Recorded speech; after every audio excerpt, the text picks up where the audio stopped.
Hello and welcome to your Daily Mobile Game Sizzle with me, Jon Jordan. And today, what are we looking at? What's something odd's going on? We're not talking about mobile games, or are we? Well, we kind of are. So we're looking at Steam. So Steam, obviously the PC distribution store, has announced its top 100 sellers for 2016. What can we learn from this? Well, let's go in and find out. So we can see here they've broken it down into some kind of bands. So we've got Platinum here, some well-known games. So XCOM 2, No Man's Sky, Fallout 4, The Witcher, Warhammer, Civ 6. Grand Theft Auto 5. So we know these are big PC franchises. No surprise that they are there in the Platinum section. They've made the most amount of money on Steam in 2016. What do we see? These are games that are expensive. So £40 for No Man's Sky. What's that going to be? $50. Civilization, £50. What's that going to be? Maybe 70 bucks. Hard to keep track of the conversion rate between countries at the moment. But what's this? Dota 2. So Dota 2 is the only free-to-play game in the platinum level for Steam in 2016. We can look down at the gold level, so games that didn't make quite so much money. Again, some big names, so Rainbow Siege, Tomb Raider, we've got Doom, some other games that maybe a bit more not so famous. But then we've got two free-to-play games, Team Fortress 2. We all know about Team Fortress 2 and then Wireframe. So two free-to-play games there. So we had one free-to-play game in the first 12. This is a group of 16 games in the gold section and two. So we're seeing still heavy predominance of the paid model in PC. Go down to silver. I won't kind of over-egg this point, but we can go here. And there's a few free-to-play games again. One. And then bronze right down the bottom, and this goes on. I'll tell you, there's three free-to-play games, and then there's one, Path of Exile. So basically, in the whole 100, there are 6 free-to-play games, 6 free-to-play PC games that are listed in Steam's top 100 for 2016. So what does this tell us? If we compare that to an app store, it's almost the exact opposite. In fact, it's not quite almost the exact opposite. On mobile, we would maybe in the top 100, wouldn't even have 6, I wouldn't think. At the moment, we have Super Mario Run, but that's not going to probably last over the entire year. It just has been a hit at the moment for the last couple of weeks. Rapidly dropping down the top grossing charts. Won't really go into that. We've probably done Super Mario Run to death, and obviously Minecraft, Pocket Minecraft just sits in there, and is a top grossing mobile game at a single $10 price, just because it's very popular. So why are these two things so kind of opposite to each other?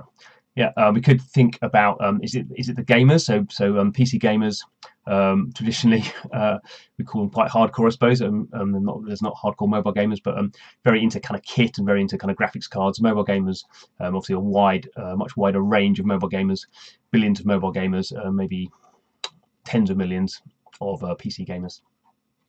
Or at most 100 million. So quite a different kind of demographic. Mobile's quite broader, and there's a hardcore within that.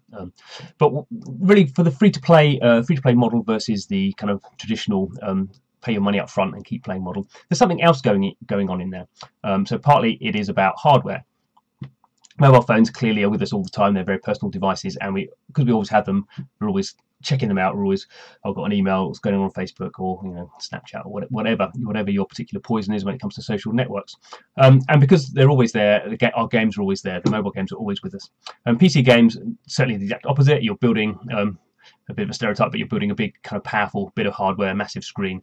Having your surround sound system or your big $200 headphones or whatever. And when you're sitting down and playing a PC game, even one like kind of Rocket League, which is I guess a cheaper one, but you're sitting there and you're playing for a long period of time. You're playing multiple sessions. You're probably at least playing an hour in any proper PC game, and maybe 2 or 3.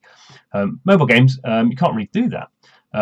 Mobile games are kind of gated. They're gated for this kind of different type of usage. A lot of mobile games have energy gates, so you can't maybe play for more than 5 minutes. Then you're chucked out unless you want to spend money. So very different kind of ways these games are used, and the design for the type of games that are successful on both platforms is again very different. So for PC games, it's all about gameplay, it's all about massive graphics, it's all about sitting down for long periods of time and maybe kind of failing. Obviously we've got Dark Souls 3. Dark Souls is kind of famously hard game. People write more about the amount of times they've died maybe than the success they've had. PC in mobile games, you don't really have death scenarios in the same way. Your base might be attacked, but then it all kind of magically comes back. So different kind of situations there in terms of game design, and and that also plays into the business model. So that's why free-to-play mobile games, it's about these very small sessions, and at the end of the session you're either going to pay a bit of money or use your gems to get a energy boost to keep playing, or you're going to come out and just wait for it to happen. So it's much more about these very frequent short sessions. With PC games, it's more about the gameplay.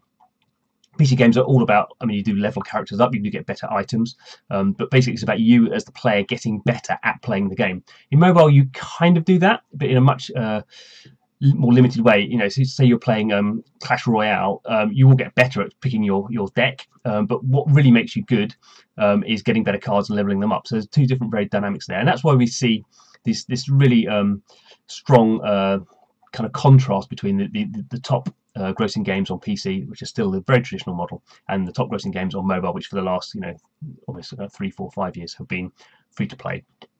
And they're not there. It's clearly not going to change. It was interesting a couple of years ago. People were suggesting free to play was so much the superior model that Steam was going to go free to play. Clearly, that hasn't happened. There's free to play games in there. There's 6 out of 100. Maybe that will increase a little bit, but we think we're definitely going to see a dichotomy. The other thing to point out, I think, though, is that this is not to say that mobile and PC gamers are different people. I think there is a kind of broad difference with a lot of mobile gamers won't play on PC. I mean, I'm not a PC gamer. But what you will find is PC gamers, I think, pretty much will all play some sort of mobile game, but they'll play it at a different way, and that's obviously good for the kind of ecosystem, that you have different types of games on different platforms. And even though the people, the players themselves, you know, are playing in different ways, they're obviously enjoying PC games and enjoying mobile games. I don't think it's very helpful to have this kind of like a conflict between gamers, even though there is still, I'm sure, hardcore PC gamers who hate free-to-play models, hate waiting around for their buildings to build. But they probably are playing Clash of Clans in the background as well, just being quiet about it. So anyway, so that's the mobile gaming sizzle for today. Thanks for watching. Come back tomorrow and find out what we're talking about then.